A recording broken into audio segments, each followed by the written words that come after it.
안녕하세요. 금연 아침밥입니다. 여러분들 DSR이라고 해서 귀가 따갑게 들어보셨죠? 총 부채 원리금 상환 비율이라고 하죠. 내가 가지고 있는 대출을 원리금으로 상환했을 경우에 내 소득의 몇 프로나 되느냐, 이걸 보는 건데, 뭐 부채가 많으면 당연히 어렵겠지만 똑같은 부채여도 가지고 있는 부채가 똑같은 분이 있는데 어떤 분은 이자가 좀 더 낮게 이용하고 있고 어떤 분은 이자가 좀 더 높게 이용하고 있고, 이런 경우에도 차이가 발생하게 되죠. 자, 그래서 오늘은 며칠 전에 문의 주신 분인데, 이분이 가지고 있는 그 대출 내용을 보고 한번 제가 설명을 드려 볼게요. 자, 이분은 현재 직장에 다니고 계세요. 당연히 4대 보험 되시고, 입사일이 2018년도 6월달, 연봉은 약 4,300만 원 정도 되시는 분입니다. 이분께서 가지고 있는 대출을 보면 현재 은행 한 곳에 1,520만 원을 이용하고 있고, 그리고 또 다른 은행 한 곳에 300만 원을 이용하고 있습니다. 대출 내용만 보면 너무너무 좋아요. 은행 두 군데. 근데 금액을 보면 참 제가 상담할 때 대단하다고 했어요. 연봉이 4,300인데 은행 한 곳에 9,520만 원. 연봉의 2배가 넘는 걸 이용을 했어. 아니, 너무 궁금했어요, 솔직히. 이렇게 판다는 게 쉽지가 않은 게 아니라 안 돼요, 안 돼. 근데 어떻게 이렇게 이용하셨어요? 궁금해서 여쭤봤더니만 그냥 해주던데요? 그래요? 이렇게 나올 리가 없는데 언제 이용하셨어요? 했더니만 2년 전인가 한참 DSR 적용 안 받고 한참 대출 잘 나올 때, 그때 딱 이용을 하셨더라고요. 그러니까 어찌 보면 타이밍이 좋았죠. 자, 이분의 신용 점수를 보면 나이스가 841점, 그리고 KCB가 891점. 자, 이분께서 문의를 주시는 거에 더 이상 대출이 안 나온다. 어떻게 해야 되겠느냐? 제가 봐도 은행에서는 더 이상 나올 수가 없죠. 너무 많죠. 그래서 이제 이 경우에는 어쩔 수 없이 이제 이금융권을 이용을 해야 되는데, 사실 이금융권도 제가 봤을 땐 쉽지가 않아요. 왜 쉽지가 않느냐? 신용 점수도 좋은데 문제는 이 소득 대비 부채 비율, 이게 너무 높아요. 이 얘기가 무슨 얘기냐? 바로 아까 전 제가 말씀드린 바로 DSR 초과예요, 초과. DSR 40% 초과. 그래서 대출이 안 나와버리는 거죠. 그러면 이분한테 적용할 수 있는 게 뭐가 있느냐? 이제 정부지원 자금이죠. 정부지원 자금은 이 DSR 영향을 받지 않습니다.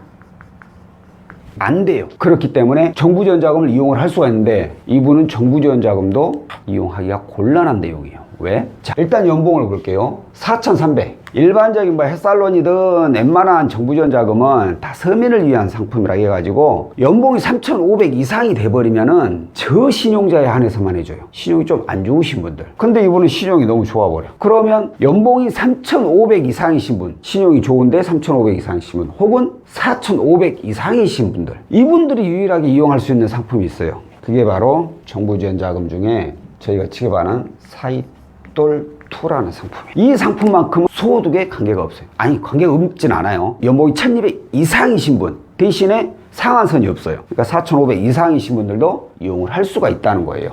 그래가지고 이분은 사이돌2로 해서 조회를 해봤더니만 1,850만 원에 13%가 적용이 돼서 다행히 이걸 이용을 하실 수가 있었습니다. 사이돌2 상품이 정부지원 자금이라고 제가 말씀을 드리니까 간혹 가다가 어떤 분들이 그냥 우리 근로자 햇살론처럼, 근로자 햇살론은 대출이 뭐 웬만해서는 잘 나오잖아요. 신용이 뭐 어느 정도 아주 나쁘면 안 되겠지만 좀 나빠도 나오고, 소득 대비 부채 비율이 좀 높아도 나오고, 그러니까 이렇게 쉽게 생각을 하세요.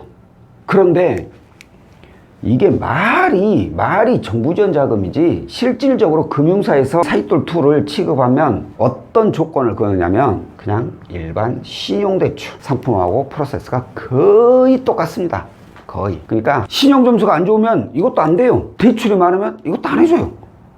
이자 보셨죠? 13% 높습니다. 이분 신용 좋은데도 13%야. 이게 중금리 정부지원 자금이라 해가지고 최저가 10%인가 그래요. 거의 뭐 나오면 10%대 중반 이렇게 형성이 많이 되거든요. 그러니까 금리도 높고, 자격 조건은 일반 신용대출하고 똑같아가지고 조건도 깐깐하고 그러다 보니까 대출 이만큼 안고 이만큼 있는 분이 나 사익돌 투나 해주세요. 뭐 당연히 될 것처럼. 아니면 신용이 이렇게 낮으신 분이 저 사익돌 투나 해주세요. 이렇게 얘기를 하시거든요. 근데 이게 그렇게 만만한 상품이 아니라는 거예요. 자, 그러면 마지막으로 제가 한 가지 더 말씀을 드려볼게요. 이 사익돌 투하고 신용대출하고 어떤 걸 먼저 이용하는 게 좀 더 효과적일까요? 제가 내린 결론은 사실 의미 없습니다.